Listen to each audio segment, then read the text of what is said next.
Enid Martínez y es un gusto poder compartir contigo esta segunda clase del nivel 7 titulada La búsqueda de los verdaderos líderes. Bueno, seguramente tú has visto películas, has escuchado de relatos donde el héroe principal es un líder que guía a un grupo de personas a una victoria heroica, ¿no? Generalmente el estereotipo con el que se asocia a estos líderes son con hombres fuertes, inteligentes, tal vez que son buenos oradores y en ocasiones hasta apuestos, ¿no? Bien parecidos. Pero bueno, en realidad, ¿cuáles son las características de un verdadero líder? Para hablar más profundamente acerca de este tema, me acompaña alguien quien amablemente ha aceptado compartir esta clase conmigo y nos ayudará a abordar de manera más interesante este tema del liderazgo. Bueno, pues hoy nos acompaña Arturo. Bienvenido, Arturo, conocido por muchos de sus amigos como Tukis. Pues muchas gracias por estar aquí. Gracias, Enid, y bienvenidos ustedes también a esta clase. Bueno, pues como les mencionaba, el título de esta clase es La búsqueda de los verdaderos líderes. Y sabes, Tukis, este tema es muy importante. Yo sé que todos los que verán a lo largo del nivel 7 son temas muy importantes, pero yo creo que este tema sienta las bases de lo que seguirán viendo en las diferentes clases del nivel 7 y es muy importante porque nos va a hablar acerca de lo que es el verdadero liderazgo. Así que te quiero hacer la primera pregunta. Y la primera pregunta es la siguiente. ¿Qué es un verdadero líder según nos enseña la Biblia? Muy bien. Bueno, pienso que cuando hablamos de liderazgo podemos remitirnos directamente a lo que Jesús dijo. En Marcos 10, 42 y 43, Él habla a sus discípulos que después se convertirían en apóstoles y más adelante se convertirían algunos en líderes de la iglesia. Bien, pero es importante lo que Jesús les dice. Dice, pero Jesús los llamó y les dijo, ustedes saben que a los que gobiernan entre las naciones les gusta mostrar su poder y sus principales dirigentes les gusta ejercer su autoridad sobre la gente. Es decir, ese es liderazgo tradicional. La clave está lo que dice Jesús aquí. Dice, pero entre ustedes, los creyentes, no debe ser así. Más bien, el que quiera ser más importante entre ustedes debe hacerse siervo. Esa palabra es bien clave. ¿Por qué es importante la palabra siervo? Primero, Jesús nos enseña una actitud de siervo. Bien, luego dice aquí, bueno, y hay que decir esto, además la Biblia misma nos enseña que Dios se expresa sobre algunos líderes como siervos, por ejemplo, sobre Abraham, sobre Isaac, sobre Job y sobre David. Podríamos enumerar más, pero Dios siempre dice, mi siervo Job, mi siervo Isaac, mi siervo, mi siervo. Y es importante que entendamos, Dios observa la actitud del líder, ¿no? Así es. Y bueno, entonces, ¿podrías hablarnos de algunas características que tienen los líderes, los verdaderos líderes? Bien, podríamos decir, de hecho, esto nos ayuda a recordar que siervo, podríamos decir que eso es un sinónimo de sacrificio. ¿Sí? Cuando hablamos de sacrificio, es que depende de Dios, no depende de sí mismo, porque confía en Dios. Y también algo bien importante, que es alguien que aunque no es perfecto, es digno de imitar. ¿Sí? O sea, no está pensando en sí mismo, está pensando en lograr imitar a Dios para que en todo caso otros lo imiten a Él. Muy bien, entonces esas son dos características importantes de un líder. Y pues pienso que a diferencia del estereotipo del mundo, de un hombre fuerte, que todos lo siguen, lo que tú nos hablas y que más bien es lo que nos enseña la Biblia es una diferencia muy grande, ¿no?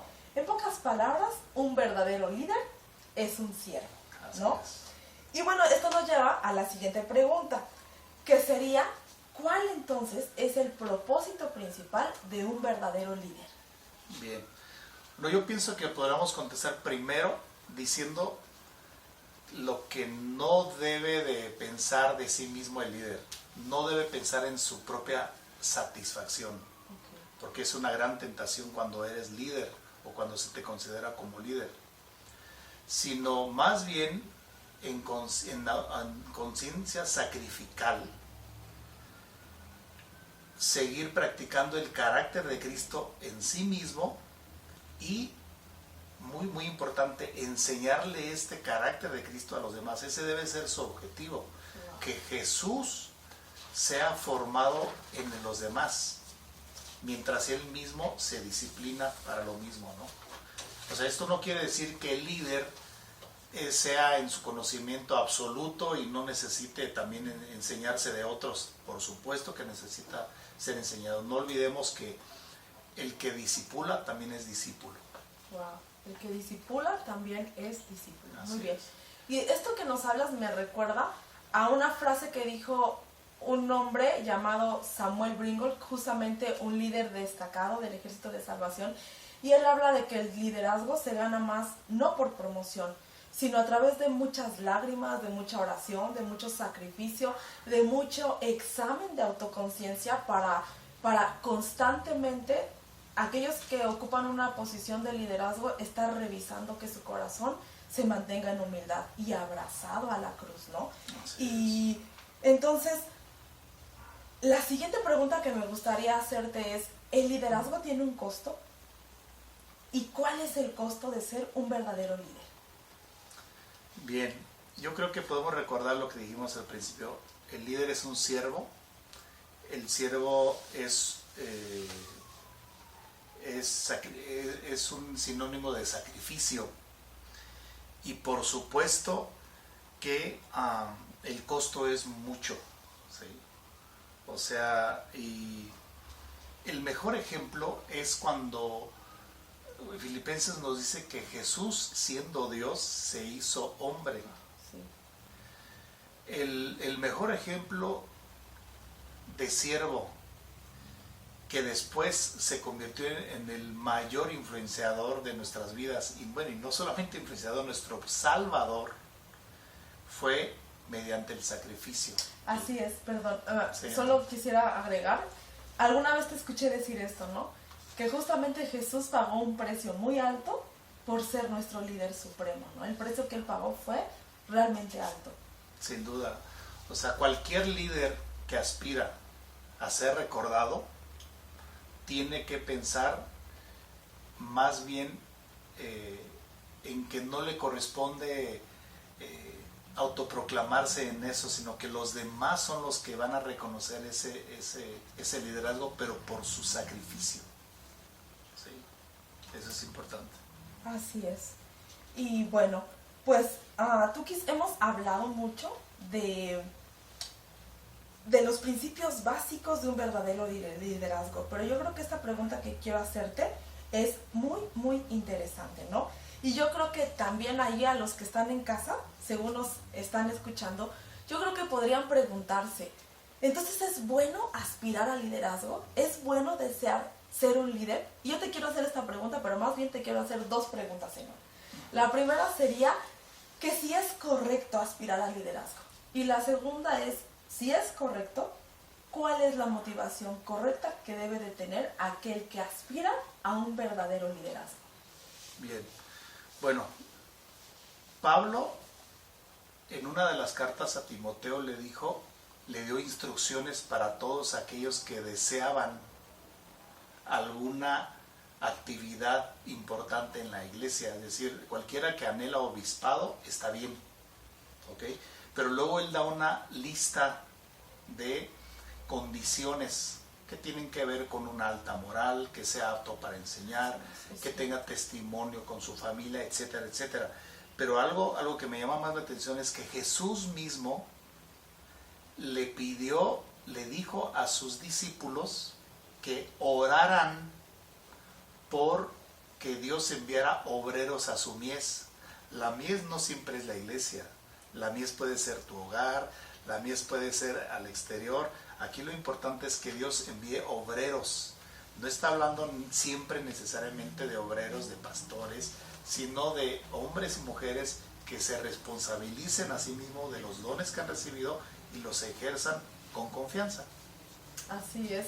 Pues yo creo que esto que nos dices, pues rompe un paradigma muy grande, ¿no? Porque esta frase que ocupas de decir, no siempre la mies tiene que ver con la iglesia, no siempre la mies tiene que ver con el púlpito, no siempre la mies tiene que ver a lo mejor con lugares donde los líderes son muy vistosos, sino que la mies también se refiere a tu casa. Sí, y yo quiero agregar una cosa. Podríamos decir que el liderazgo no es una posición. El liderazgo tiene que ver con una actitud. Y es decir, la actitud te provoca a hacer cosas. La posición no es para hacer cosas. ¿Sí? Tú puedes tener, conocemos a algunos que son gobernantes en cualquiera de los ámbitos, pero no los hace tan aptos. Los hace aptos la actitud y el conocimiento. Así es, una buena actitud, un corazón de servicio, Así ¿no? es, Como nos has estado hablando. Y pues también me llama mucho la atención, ¿no? Muchas veces nosotros, por ejemplo, vemos a los líderes en la iglesia o en algún otro lugar y vemos que a lo mejor ellos son honrados, son tratados de alguna manera especial, pero muchas veces no sabemos todo lo que hay detrás, ¿no? Lo que ellos a lo mejor en silencio sufren, lo que en silencio viven, los sacrificios que hacen. Yo, por ejemplo, muchas veces a lo mejor vemos un ejemplo, ¿no? En el tiempo en el que, por ejemplo, el Paz Alex sale de viaje, ¿no? Pero también su familia paga un precio, ¿no? Ellos se quedan sin papá un rato, y más que nada hablo de esto porque habla del sacrificio que los líderes hacen, ¿no? Que los vemos a lo mejor predicar y todo, pero ellos pagan un precio, ¿no? Y justamente pues de esto nos estás hablando. Sí. Y no sé si te gustaría agregar algo más sobre esto. Sí, la verdad es que, y bueno, y diste un ejemplo práctico de un sacrificio. Y también hay un sacrificio muy, muy significativo cuando aquellos que con mucha responsabilidad asumen lo que tienen que hacer. Es decir, cuando no está a quien nosotros siempre nos dirigimos, tú tienes que tomar una actitud de liderazgo, pero es una actitud de liderazgo de influencia, no de gobernar. Okay. Porque bueno, hay algo que vale la pena decir. Tal vez eso debería haberlo dicho al principio, pero el liderazgo siempre lo he entendido de mejor manera cuando piensas una persona de influencia.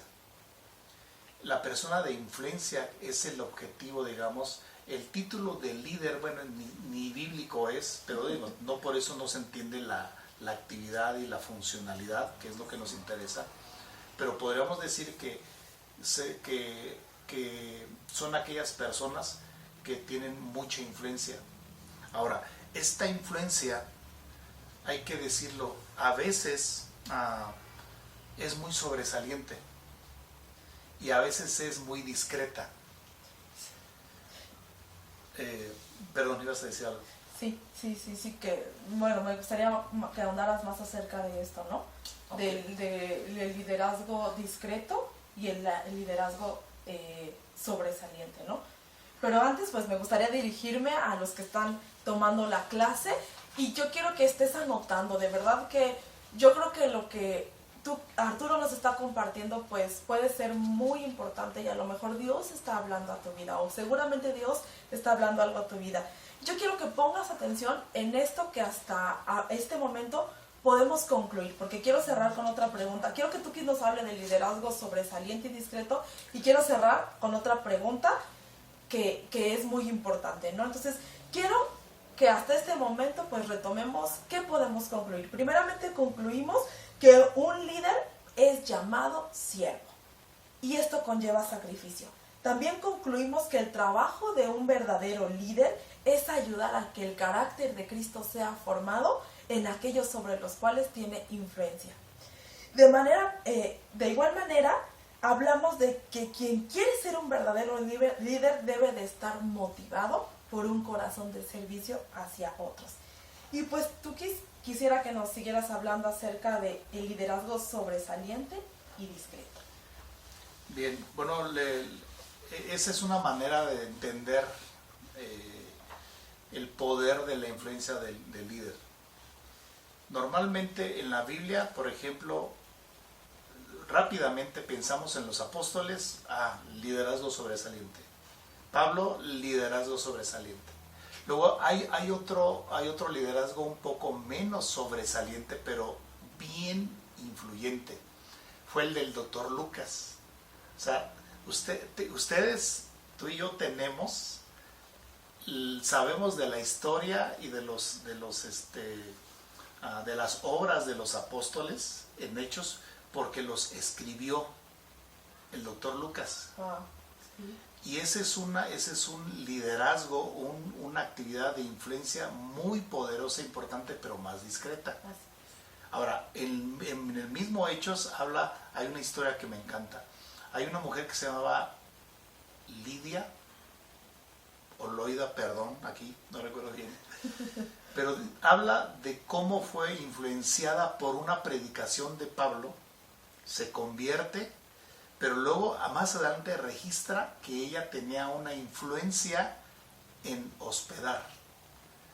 O sea, ¿sabes el poder que ejerces tú cuando colaboras con un don que Dios te ha dado, un don discreto de hospedar? Entonces, esta mujer no predicó, esta mujer no hizo algo que pareciera sobresaliente, pero en el reino de Dios esa actividad de hospedar fue muy sobresaliente. Lo que quiero decir es que hay dones discretos, por ejemplo, los dones de administración, los dones de dar. Esos son dones también por el Espíritu, pero discretos. Ahora, por último, todos hemos oído hablar de los hermanos Wesley. Los hermanos Wesley, sin duda, hombres que influyeron de manera total en el evangelio contemporáneo, por decirlo así. Pero la pregunta es, ¿quién formó en ellos, quién ayudó en formar el carácter de Cristo a ellos? Fue su propia madre, pero bajo un liderazgo discreto. Su liderazgo discreto fue básicamente dos cosas: oración, y la otra fue el ejemplo que ellos aprendieron de su propia madre, ¿no? Entonces, y hay que decirlo. Ahorita me acuerdo de otro testimonio muy, muy poderoso. Normalmente también hemos oído hablar de Charles Spurgeon, el príncipe de los predicadores que le llaman. Pero pocos saben que él siempre honró a otro don más discreto. Eran dones de oración. Por ejemplo, se habla de que él alguna vez que estaba predicando, dice que no sentía, que se movía, que la gente no se movía pues en la palabra. Y él empezaba a dar golpes al piso con el pie. Eso era un aviso a su grupo de intercesores para que la predicación fuera más poderosa. Entonces, ojo, todos somos un cuerpo y todo tu cuerpo en sí es un líder, por decirlo así. Entonces, mi dedo no hace lo mismo que mi ojo. Mi ojo es visto, mis manos son vistas, pero mis entrañas no son vistas, y si yo no cuido mis entrañas, no existen las O por ejemplo, tu corazón no es visto, pero ejerce una función vital para el cuerpo, Es ¿no? correcto, es correcto. Sí, entonces, Tukis, pues de manera práctica, Sí. ¿qué reto nos harías para llevar a la vida real, a la vida práctica, la enseñanza que hoy hemos recibido? Bueno, quiero decir esto. Creo que podemos tomar una actitud de liderazgo cuando nosotros quitamos nuestras propias críticas a sí mismo. En otras palabras, echar a un lado la vergüenza propia y la culpa propia y determinarse a ser hombres, mujeres de influencia. Todos no necesitamos ser eruditos ni tener muchas palabras para dar un buen ejemplo de influencia. Esa es una. Ahora, ¿De qué manera práctica podemos hacerlo esta semana? Por ejemplo, pienso que si en el caso de los padres, si siempre el papá es el que le sirven a la mesa, por ejemplo, ¿por qué no un día pararse y servir a los hijos? O sea, esa es una influencia de humildad. No estoy diciendo que lo haga siempre, pero ese es un ejemplo de cómo de manera práctica. Y la otra podría ser el que los hijos de manera amable y obediente pues hagan los trabajos domésticos, ¿no? Así es. Sí. Entonces, son actitudes de liderazgo, pero con una actitud de influencia. O sea, piensa, la palabra líder es influyente. ¿Cómo influyes? Con tus habilidades, con tus talentos y con tus dones a otros. De hecho, de paso, en Pedro dice, en el libro de Pedro dice, cada uno con el don que ha recibido, sírvalo a los demás. O sea, tú tienes un don, tengo un don, cada uno tiene un don. Así es. Y todos somos responsables de ejercer esa influencia sobre los demás. No aspiremos siempre a un don vistoso. Seamos discretos y influyamos a alguien que tal vez sea muy sobresaliente. Así es, pues ahí lo tienen, chicos, esta semana a practicar el liderazgo, pero bajo la base del servicio, ¿no? Tukis nos habló de 2 ejemplos muy buenos con los que podemos servir en casa. Y bueno, para concluir esta clase me gustaría que oraras por nosotros, que el Señor pusiera esta palabra, la afirmara en nuestro corazón y nos la llevara, nos ayude a llevarla a la práctica. Muy bien. Vamos a orar. Padre, yo te quiero pedir por los que estamos escuchando esta meditación. Te quiero pedir, Espíritu Santo, que tú nos recuerdes, Señor, el poder de influencia que tenemos y más porque tenemos el Espíritu Santo. Ayúdanos, Señor, a ejercer con un espíritu de sacrificio, pero también un espíritu de confianza, con una actitud de confianza, Señor, sobre los demás, lo que tú nos has enviado a hacer a cada uno, Padre. Bendigo, Señor, la familia de cada quien que es representado y te damos la alabanza, la gloria y el honor en Cristo Jesús. Amén. Pues muchas gracias, esperamos que pongas ahí tus comentarios donde te lo indica el equipo. Muchas gracias por haber estado con nosotros, que Dios te bendiga muchísimo.